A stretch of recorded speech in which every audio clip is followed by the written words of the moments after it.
اور جہاں تک یہ بات ہے کہ جو ٹائم کے لمیٹیشنز ہیں نا، ہم جس کریٹر کی بات کر رہے ہیں وہ اس ٹائم اور اسپیس کا بنانے والا ہے، وہ اس سے بہت اوپر ہے۔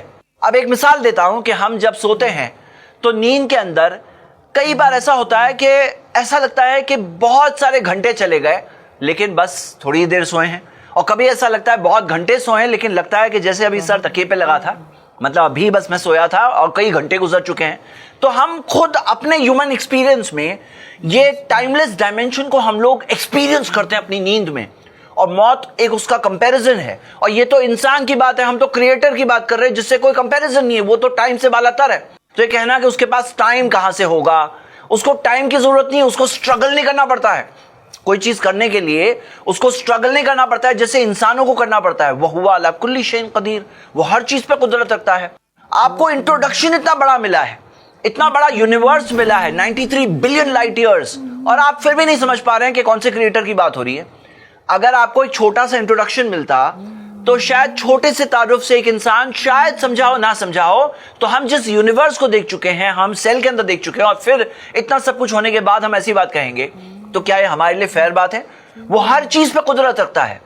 اذا قضى امرا فانما يقول له كن فيكون، جب وہ کسی چیز کا فیصلہ کرتا ہے وہ بس کہتا ہے ہو جا، اور وہ ہو جاتی ہے۔ تو اس کریٹر کے لیے ایسے الفاظ یہ بالکل بھی صحیح نہیں ہے، یہ ایک انسلٹ ہے اس کریٹر کا، اور ہم سب کو اس چیز سے بچنا چاہیے۔ وہ ہر چیز کو دیکھ سکتا ہے، اور یہ کہنا کہ وہ وہاں کریٹر اور وہ خالق ہے، وہ کریٹر ہے، وہ کریشن سے الگ ہے، یہ کریشن کی شروعات ہے، یہ یونیورس کی شروعات ہے، اس کی اینڈنگ ہے، اس کی نہ شروعات ہے نہ اینڈنگ ہے، وہ اس پہ ڈیپینڈ نہیں ہے، وہ اس کے حصہ نہیں ہے، وہ اس سے اوپر ہے، وہ اس سے بالاتر ہے۔ تو یہ کہنا کہ وہ وہاں سے کیسے دیکھ سکتا ہے؟ اب آپ خود سوچو کہ ہم سب انسان، اور آپ یہ ویڈیو دیکھ رہے ہو، آپ ہو سکتا ہے دوسرے شہر میں ہو، میں دوسرے شہر میں ہوں، لائیو پروگرامز بھی ہوتے ہیں۔ جب ہم لوگ ایک حصے میں ہو کر دنیا کے دوسرے حصوں میں کیا ہو رہا ہے دیکھ سکتے ہیں، تو یہ سمجھنا کیوں مشکل لگ رہا ہے کہ کریٹر جو اس دنیا کا بنانے والا ہے وہ تو ہر چیز، ہر جگہ، ہر وقت دیکھ سکتا ہے، ہر چیز ریکارڈ کر سکتا ہے، اس کے لیے کون سی مشکل چیز ہے؟ ہاں، اس کے لیے کون سی مشکل چیز ہے؟ اچھا ایک پوائنٹ سوچو، یہ یونیورس کے اندر ہر چیز میتھمیٹیکل فارمولاز سے چل رہی ہے۔ جو گریوٹی ہے، گریوٹی کا فورس ہے پوری یونیورس میں، اس کا ایک فارمولا ہے۔ اسی طرح آپ دیکھو گے بہت ہی ایکوریٹ کیلکولیشن سے سارے ستارے چل رہے ہیں، ان کی آربٹس ہے، بالکل جیسے کہا جا رہا ہے the unreasonable effectiveness of mathematics in the natural sciences، جیسے کہ گیلیلیو نے کہا the book of nature is written in the language of mathematics۔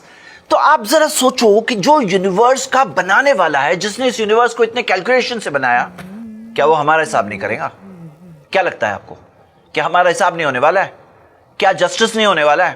اور جسٹس کیسے ہو سکتا ہے اگر ریکارڈز ہی نہیں ہے؟ تو یہ جو ریکارڈ پہ اعتراض اٹھایا جا رہا ہے، یعنی جسٹس پہ اعتراض اٹھایا جا رہا ہے، مطلب کوئی اگر کہے کہ میں ریکارڈ ہے یہ مانتا نہیں ہوں، تو یعنی کہ اس کا یہ کہنا ہوا کہ جسٹس ہے میں مانتا نہیں ہوں، انصاف ہوگا انسانوں میں مانتا نہیں ہوں۔ یہ بات بالکل بھی انفیئر ہے، کیونکہ آپ خود سوچو کہ اتنے بڑے بڑے ظالم جو گزرے اس زمین پر، جیسے مثال لے لیجئے ماؤ زیڈونگ، جس نے تقریباً 31 ملین 3 کروڑ 19 لاکھ لوگوں کو مارا، کیا بات، اور ہڈولف ہٹلر جس نے تقریباً 1 کروڑ 85 لاکھ لوگوں کی موت کی ذمہ داری ہے۔ اب آپ بتاؤ کیا سزا دے سکتے ہو؟ کیا سزا دے سکتے ہو؟ دنیا کے کسی بھی سسٹم میں اگر آپ نے ایسے مجرموں کو پکڑ لیا، اور ایسے بہت سارے لوگ ہیں جنہوں نے کئی سارے لوگوں پر ظلم کیا، کئی زیادتیاں کی، کئی لوگوں کے حق کھائے اور اس دنیا سے چلے گئے، آپ اگر پکڑ بھی لیتے، ان کا جرم ثابت بھی ہو جاتا، تو کیا سزا دے سکتے ہیں؟ تو مجھے بتائیے جس نے اس کائنات کو اتنے کیلکولیشن اور سسٹمز کے ساتھ بنایا ہے، کیا وہ ہمارے بیچ میں انصاف نہیں کرے گا؟ یہ تو بہت انفیئر ہو جائے گا۔ جو پرفیکشن ہم اس کے کریشن میں دیکھ رہے ہیں، یہ گواہی دے رہا ہے کہ اس کے اندر کمی نہیں ہے، اور یہ کمی ہوگی کہ وہ ظلم ہونے دے اور انصاف نہ کرے۔ انصاف کرنے کے لیے وہ ریکارڈز کا ہونا ضروری ہے، اور ریکارڈز ہے، اس کے لیے کوئی بڑی بات نہیں ہے۔ آپ کیا چیز پہ تعجب کر رہے ہیں؟ جس نے اتنے بڑے کائنات کو بنا لیا، جس نے ڈی این اے کو بنا لیا، جس نے سیل کو بنا لیا، اس کے لیے ریکارڈز کو رکھنا کون سی بڑی بات ہے؟ کون سی بڑی بات ہے؟ اس کے لیے وہ چیز کون سی مشکل ہے جو اس کائنات کی ٹیکنالوجی مینج کر رہا ہے، جو اس ڈی این اے کی ٹیکنالوجی مینج کر رہا ہے، اس کے لیے ریکارڈز کو رکھنا کون سی بڑی چیز ہے؟ تو وہ انصاف کرے گا۔ ان اللہ لا یظلم مثقال ذرہ، اللہ ذرہ برابر بھی ناانصافی نہیں کرتا، تھوڑی سی بھی اللہ تعالیٰ ناانصافی نہیں کرتا، کسی پہ بھی نہیں۔ مطلب آخرت کی فکر ہے لوگوں کو، دنیا میں کیا ہو رہا ہے اس کی نہیں۔ یہاں پہ یہ جو بات کہہ رہے ہیں نا کہ آخرت کی فکر ہے دنیا کی نہیں، حقیقت یہ ہے اسلام نے سکھایا ہے ایک بیلنس اسلام نے سکھایا ہے, ایک بیلنس کہ دنیا کے اندر ساری چیزوں میں اعتدال ہے. اسلام کے اندر یہ نہیں ہے کہ آپ دنیا کے غلام بن کے رہو. یا ایھا الناس, اے انسانوں, ان وعد اللہ حق, اللہ کا وعدہ سچا ہے. فلا تغرنکم الحیات الدنیا, یہ دنیا کی زندگی تمہیں دھوکے میں نہ ڈال دے. تو دنیا کے دھوکے میں بھی مت پڑو. جیسے کچھ لوگ ہوتے ہیں دنیا کے غلام بن جاتے ہیں, ان کا گاڈ دنیا ہوتی ہے, یہ دنیا کا عیش و آرام, یہ دنیا کی لذتیں, یہ ان کا گاڈ ہوتا ہے, اس کے لیے جیتے مرتے ہیں وہ. دوسری طرف وہ لوگ ہیں جو دنیا کو پورا چھوڑ دیتے ہیں. تو قرآن میں آتا ہے وَرَهْبَانِيَةً ابْتَدَعُوهَا مَا كَتَبْنَاهَا عَلَيْهِمْ, جو روحانیت انہوں نے نکالی, اللہ تعالیٰ نے کہا ہم نے نہیں کہا تھا ان کو کرنے. تو ایک بیلنس مل رہا ہے, نہ دنیا کے غلام بن جاؤ, نہ دنیا چھوڑ کے چلے جاؤ, ایک بیلنس ہے. لیکن دنیا میں رہوں گے آخرت کے لیے. دنیا ایک امتحان ہے, دنیا ایک ایگزام کی جگہ ہے, یہاں پہ رہو, یہاں پہ اچھے کام کرو. کس کے لیے کرو؟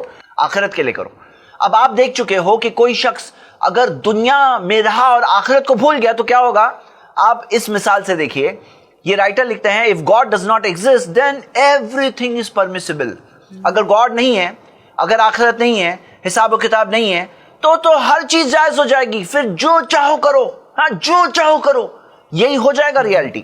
تو وہ سارے لوگوں کا کیا جن کے اوپر ظلم ہوا, ان کا کیا, ان کا کیا جو دنیا میں رہتے ہیں لیکن کوئی تکلیف سے گزرتے ہوئے رہتے ہیں. جیسے آپ دیکھیے محمد صلی اللہ علیہ وسلم نے فرمایا کہ جب اذا ابتلیت عبدی بحبیبتیہ, جب میں آزماتا ہوں اپنے بندے کو اس کی دو پیاری چیزیں لے کر, فصبر, اور وہ صبر کر لے اس پر, اوتہ منہم الجنہ, ان دونوں کے بدلے میں تو اسے جنت ملے گی. تو میں ان سے پوچھوں گا, ہمارے پاس آنسر ہے کہ جو ایسے تکلیف سے گزرتا ہے اور صبر کرتا ہے اس کو ہمیشہ کی خوشی ملے گی. اس کا حساب لکھا جا رہا ہے, اللہ تعالیٰ لکھ رہا ہے, اس کے صبر کو لکھ رہا ہے, اس کے انعام کو لکھ رہا ہے, اور اس سے ہمیشہ کی جنت ملے گی. اس سے پازیٹیوٹی پیدا ہوتی ہے, اس سے صبر پیدا ہوتا ہے, اس سے امید پیدا ہوتی ہے. لیکن آپ کا جو ویو ہے, اور وہ ویو کو اگر کوئی مانے گا اور یہ مانے گا بس تکلیف ہے, تکلیف, اس کے بعد کچھ نہیں ہے, اس کے بعد بدلے میں کچھ نہیں ہے, بس مر جاؤ ختم, تو بہت ہی ڈپریسنگ ہے, کوئی امید نہیں ہے, مایوسی ہے.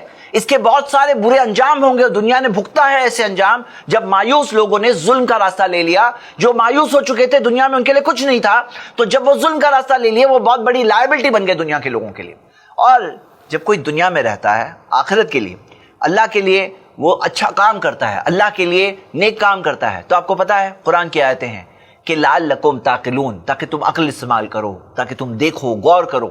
اور یہی دنیا کے اندر آخرت کے مقصد کے لیے رہنے والے لوگوں نے دنیا کی سب سے بڑی ڈسکوریز کی بیفور دا ماڈرن سائنس ٹوک آف. ماڈرن سائنس کی ایج کب سے ہے؟ رینیسانس سے. اس سے پہلے کن کے سب سے بڑے کنٹریبیوشن تھے؟ مسلم سائنٹسٹ کے. اور بنیاد کیا تھی کہ قرآن میں سکھایا گیا لعلکم تعقلون.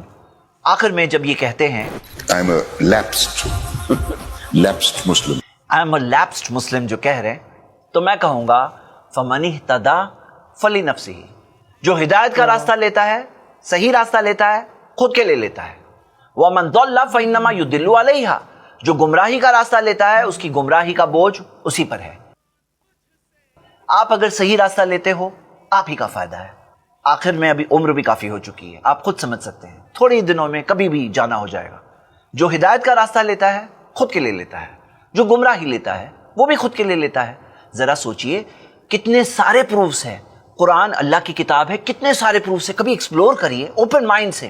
کتنے سارے قسم کے پروفز ہیں قرآن میں, جو سائنٹیفک میریکلز ہیں, جو پیشن گوئیاں ہیں جو ثابت ہوئی ہے, جو ساری چیزیں جو قرآن کے اندر ہے. آپ دیکھ سکتے ہو جو حفاظت ہے اس کلام کی, جو اس کے اندر جو بیوٹی ہے, جس طرح سے وہ ٹچ کرتا ہے لوگوں کے دلوں کو. اور محمد صلی اللہ علیہ وسلم اللہ کے سچے رسول ہیں. کئی سارے پروفز ہیں, آپ دیکھ سکتے ہو ان کی جو پیشن گوئیاں ہیں, جو ان کی تعلیمات ہیں, جو ان کی پوری زندگی ہے, یہ ساری چیزیں پروفز ہیں. بس آنکھیں کھول کر کے آپ ایک بار دیکھ لیجئے, آپ کو حق بات, سچی بات ضرور دکھائی دے گی. اپنے دل سے اللہ تعالیٰ سے, اوپر والے سے مانگیں کہ اللہ مجھے صحیح راستہ دیکھ کر صحیح راستے پر چلنے کی توفیق عطا فرما. شکریہ. السلام علیکم ورحمۃ اللہ. آئی ہوپ آپ لوگوں نے اس ویڈیو کے مادھیم سے سمجھا ہوگا کہ نصیر الدین شاہ نے اللہ کی کس پرکار گستاخی کی.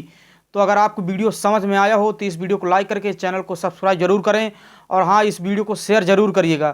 تو ملتے ہیں نیکسٹ ویڈیو میں, تب تک اپنا خیال رکھیں.